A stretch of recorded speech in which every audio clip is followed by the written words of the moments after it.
for Success with today's Mindset Matters. Now, something that I think every client seems to have a challenge with is stress. While we need a certain amount of stress to function in life, when we have too much stress, chronic stress, it's a problem for our productivity and effectiveness, and it also is detrimental to our health. Now, when we're stressed, we can't think so clearly. So it means that we just lose focus and we just can't be so productive.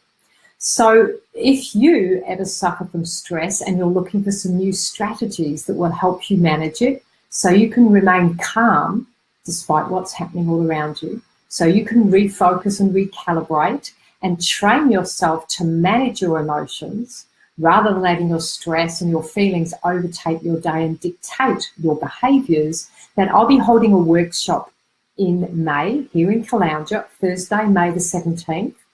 It's a simple morning workshop where I'll be sharing some really simple but effective and powerful techniques so that you can manage your stress better. If you'd like to come along, I would love to see you there. I'll put the link on this post, or you can go to my website, mindsetforsuccess.com.au, and have a look there. If you have any questions, let me know. Otherwise, I look forward to seeing those of you that can make it to my workshop. I guarantee you'll be glad you came along. Thank you. It's Mandy from Mindset for Success.